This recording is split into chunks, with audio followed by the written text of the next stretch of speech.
Welcome to the Keiser Report. I'm Max Keiser. The slime mold Fusarium polyceph alum is a single cell without a brain. Yes, I know what you're thinking. It must be related to many of our central bankers and policymakers. Indeed, they are close relatives. But this particular simple slime mold can make surprisingly complicated decisions, unlike the slime molds in public office. It can navigate its way through a maze, solve a civil engineering problem. Our central banker slime molds in various political offices can't even navigate a straight line out of the economic collapse caused by financial fraud engineers practicing simple cons that only a tourist or a moronic slime mold could fall for. Yes, the uncomfortable truth is that the likes of George Osborne, Mervyn King, Timothy Geithner, and Ben Bernanke are dumber than simple slime molds. The solution, Fusarium for president, prime minister, and the queen of the world. Only this single cell can get us out of this mess. Right, Stacy? Indeed, Max Keiser. Slime mold smarts. And if you look at this, this is the slime mold navigating its way through a maze, and it always finds the simplest, straightest, shortest route to the food. Now, however, if you turn to the rest of the clip, you find out that they're actually also able to create advanced, complicated civil engineering projects. After scientists placed food in the relative position of major cities and urban areas, slime molds accurately recreated the rail system of Tokyo and the major roadways of England, Canada, Spain, and Portugal. And I want to turn to this next headline. Genius George must go, say backbenchers. You see, of course, the headline is genius. For a slime mold, he's considered quite intelligent. But if you look at the photo of him that they put with this article in the Sunday Times, he does look a lot like a slime mold. Well, members of George Osborne's own party were last night questioning whether he was the right person to run the economy, warning that next month's by-election must produce clear results. Of course, his party is very upset with the recent downgrade of UK debt. They're no longer AAA. Well, no. I think Osborne is going to double down on his slime moldiness. He is not going to take the direct route to economic recovery. He goes through a detour called appeasing the banksters. That's what he's all about. And he's got the banksters have got his back. So, no, he's not going to do the right thing. He will continue to do the wrong thing, but he'll stay in his position. Well, look at it. The case is quite simple. So the slime mold, how they navigate this complicated maze is the slime mold is at one end, a simple piece of food is at the other. It wants that food. Now, in the same situation, George Osborne, the slime mold, wants GDP growth or a growing economy. It should be quite simple if instead, he keeps on getting stuck in these various tax credits and various schemes of making people work for free or quantitative easing, all sorts of complicated things, when in fact, the problem is a huge amount of fraud between his policy and growth in the economy. The fraud, however, he refuses to even acknowledge, let alone get rid of from the equation. Yes, it's a false choice. The choice between austerity versus spending by the government. Neither one of those two choices will overcome the problem of having an entrenched oligopoly of banksters terrorizing the UK economy. Until something is done about these four horsemen of the paper apocalypse, there will be no sustainable growth. Mark Carney is just going to exacerbate the problem by feeding the paper apocalyptic terrorists with more paper, more easing, more free money. The solution offered by George Osborne, by Mark Carney, by Ben Bernanke, by Mervyn King, by Timothy Geithner has always been that devaluing our currencies, creating inflation, is going to help us. But as we see from Bloomberg regarding this downgrade of the UK economy, Britain's debt as a percentage of gross domestic product will climb to 98% next year, from 90% last year and 95.4% this year in 2013, the European Commission said in its winter forecast. So the debt is getting worse. The debt to GDP is getting worse and worse and worse. And they keep doubling down and keep going forward down the wrong path. Well, inflation is not necessarily a bad thing, but the problem is you've got these four banks that are like trolls living under the bridge between the central bank and the real economy, and that money doesn't get from the central bank to the real economy because these four trolls under the bridge, the four biggest banks in the UK, are constantly hoarding that cash and sucking up that cash and trading that cash amongst each other to keep their bonds from collapsing as they already should have years ago. Now, turning back to this chief slime mold here, George Osborne. Osborne on rack as sterling set to tumble. So we could only hope, of course, that he would be on the rack. Many on our show have suggested that. But experts warn there could be a major slide in sterling with the pound heading to parity with the euro for the first time since the financial crisis of 2008 and 2009. Now, of course, George Osborne thinks that's a good thing. Well, it's not a good thing because you're entering into a vicious downward spiral of death between the gilt market, the UK sovereign bond market, and the pound itself. As the pound weakens, you see that the government will pump up more cash to support the bond market, which in fact will cause more pound weakness, which will cause more pumped up cash to support the pound, and foreign creditors are going to dump their gilt holdings, and so interest rates will continue to rise, the pound will continue to fall, and Britain's economy is going to need a devaluation of between 30 and 40% of the pound. So to put that in layman's terms for you people out there in the general population, that means that petrol goes from £1.46 per liter to £2.50 per liter. Thank you, George Osborne. Now, you talked about overseas investors dumping their gilts. And one of the articles I read about this, the tumbling sterling, was that, you know, they of course have the currency risk, and 10-year gilts here are yielding only 2.2%. And yet in 7 weeks, sterling fell 6.7%. So they lost 3 years' income in 7 weeks. That's an excellent point. And the dynamics of this market are horrendous for investors who, of course, are helping to keep this economy afloat. And the idea of the pound in the UK being a safe haven has been destroyed. And Mark Carney is just going to pour gasoline onto the bonfire of the UK bond apocalypse. So Gerard Lane, an analyst at Shore Capital, says the pound reaching parity with the euro is very much on the cards as the realization dawns that the British currency does not deserve to be on a premium compared with the dollar or the euro. We said that here, of course, first. You and Jim Rickards have said that. Jim Rogers also said that on the show long ago. But we're also coming to the uncomfortable realization here, the awkward moment, that this country is led economically by someone who's dumber than a slime mold. I'm sorry. Well, Osborne is really leading the UK economy into the gutter. And the reliance on the City of London to generate some kind of GDP growth is also being challenged by the move from the pendulum or the center of gravity swinging from the UK as a financial center to Frankfurt, because the euro is emerging as a much more stable currency than the pound.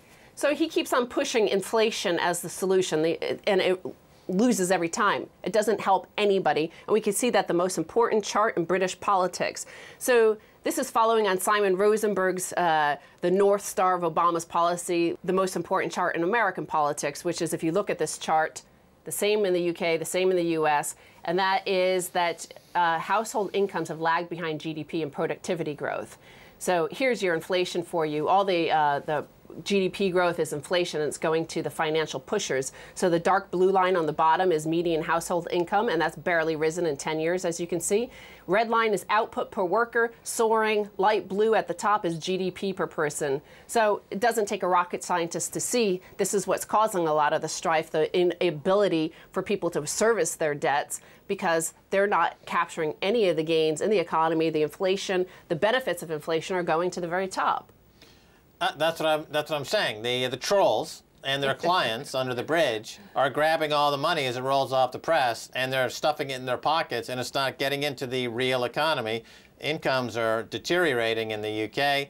There are more jobs being created in the last 12 months, but these are part-time jobs. These are minimum wage jobs, and they are not generating the taxable income sufficient to pay down any of the debt. Matter of fact, the debt is going up. The deficit is increasing. All the metrics of an economy are deteriorating, and George Osborne, the slime mold, is looking all smug and content that he's going to double down.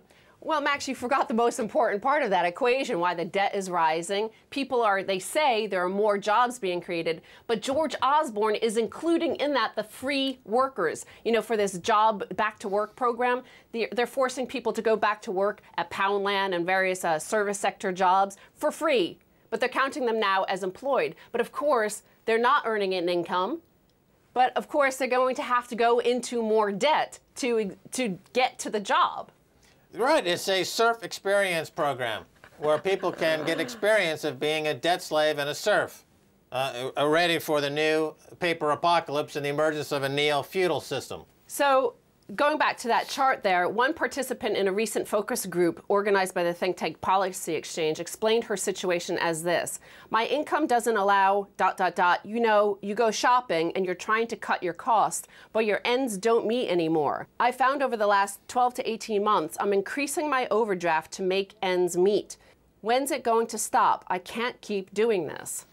Yes, the UK household budget, 25% is allotted to transport because the prices for transportation, rail systems, and gasoline are skyrocketing, and that is set to increase even more dramatically. So, yes, the quality of life, standard of life in this country is deteriorating, and George Osborne is doubling down on the very policies to make it even worse. All right, Stacey Herbert, thanks so much for being on the Keiser Report. Thank you, Max. On the next episode of the Keiser Report, I'll be speaking about Iran hanging bankers. In the meantime, stay tuned for the second half of this episode for the second half of my interview with a many-celled monetary scientist, Professor Antal Faketa.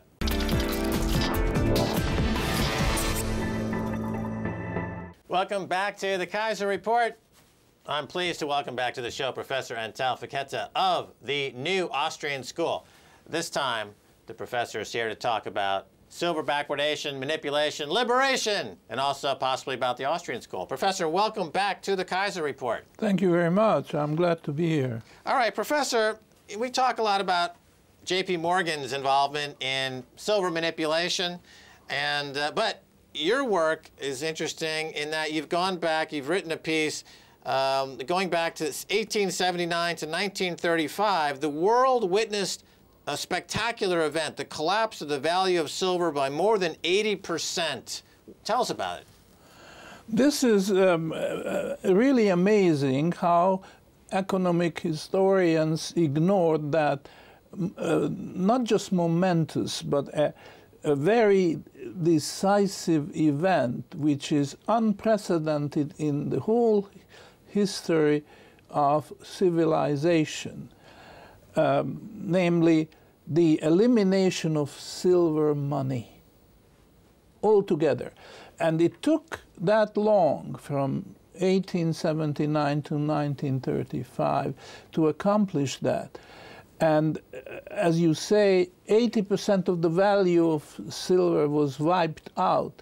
This is absolutely unprecedented because it's not just value that was being wiped out, but also liquidity, because silver was money just as acceptable as gold was, and that completely disappeared. And all the economic historians assumed that this was nature ordained, but it was manipulated. Who was behind this? This is a good question which would take a lot of research to find out. My guess, yes, whatever it is worth, is a conspiracy between government and the banking system, which was never really revealed. Very little is in the public domain. People just assume that there is such a conspiracy, but in fact nobody can prove it. So by 1935, at the end of this collapse, there was no more silver standard anywhere in the world. Yeah, because China, which had been on the silver standard since time immemorial, abandoned the silver standard in 1935. So we can just say that was the End of it. Silver was no longer money anywhere in the world. Now, there was a bi-metal standard, as I recall. William Jennings Bryan, he gave his famous speech not to be crucified on a cross of gold. That's right. And there was this idea between going back and forth between silver and gold, and there was that bi-metal standard. And now both metals have been demonetized completely. By now, but not by Bryan Jennings. He ran for presidency, I don't know, 3 times and failed every time. But what came out of it was the gold monometallism as opposed to bimetallism. And it was deflationary as charged by people like Keynes and Friedman and others.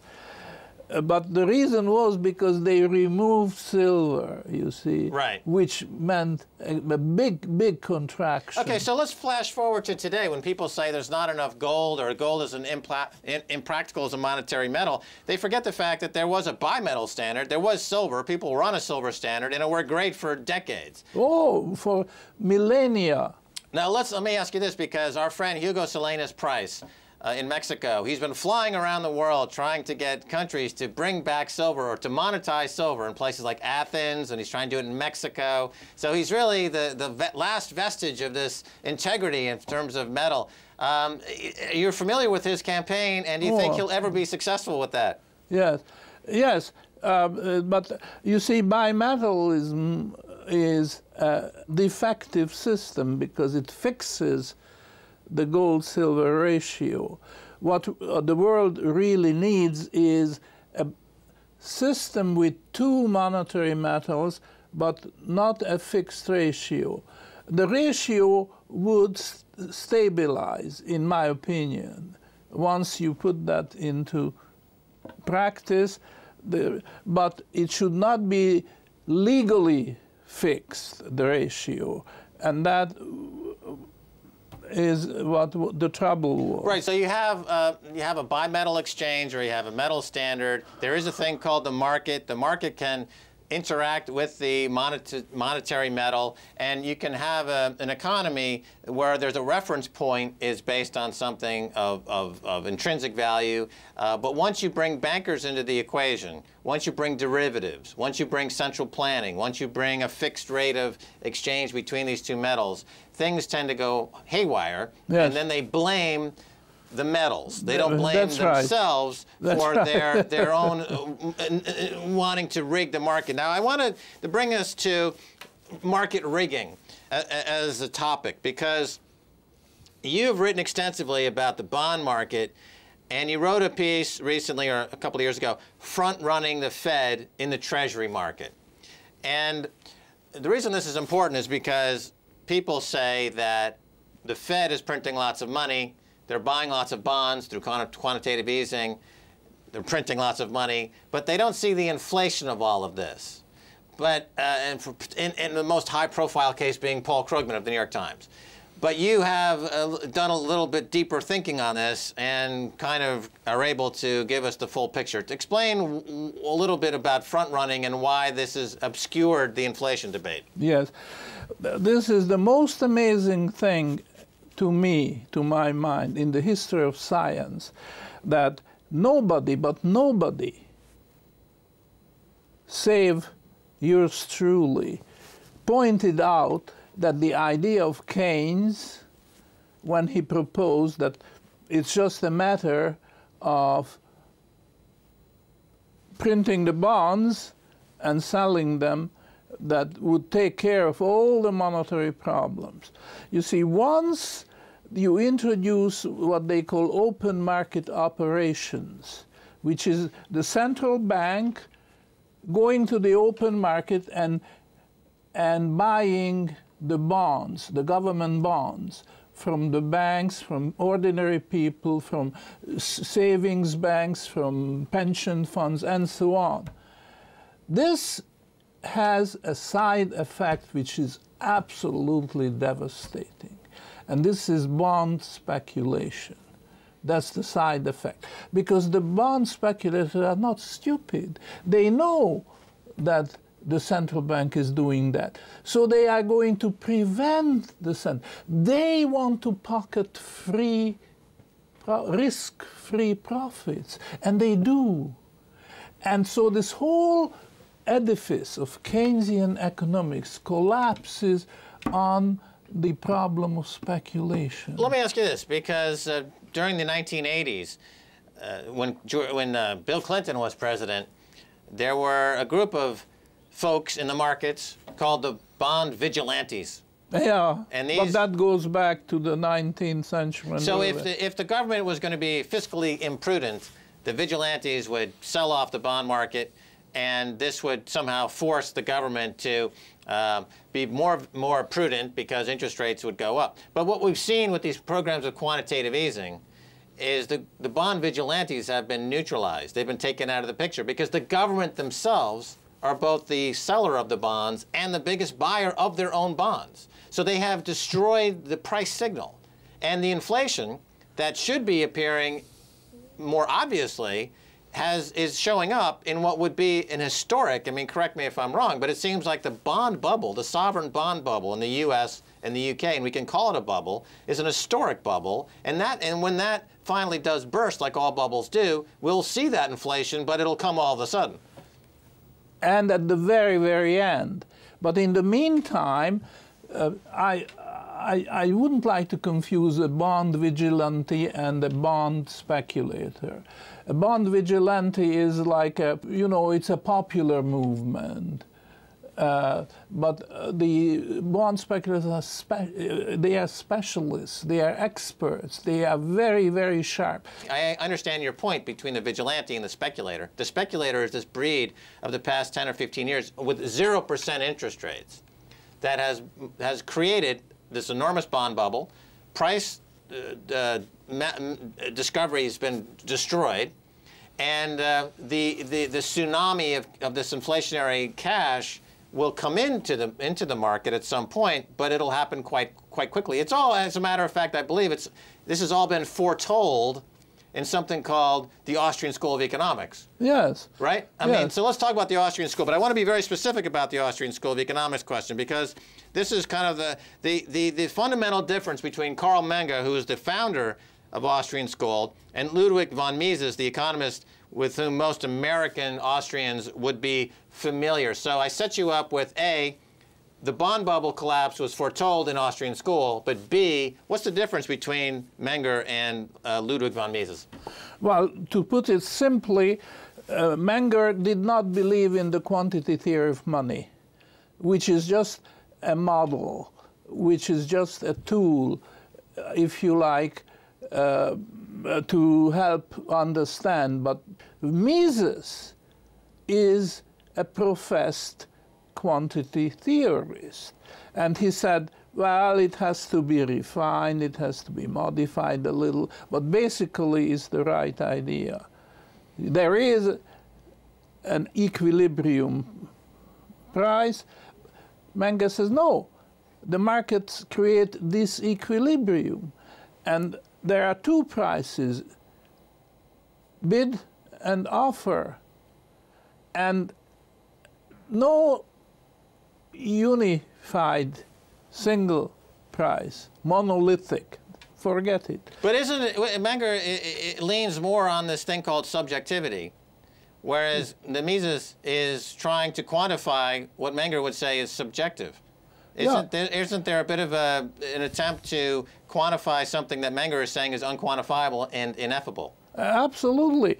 Mises, that's my point. I want to make that's my point to all the people out there, the trolls that have been trolling me, is that continue, please.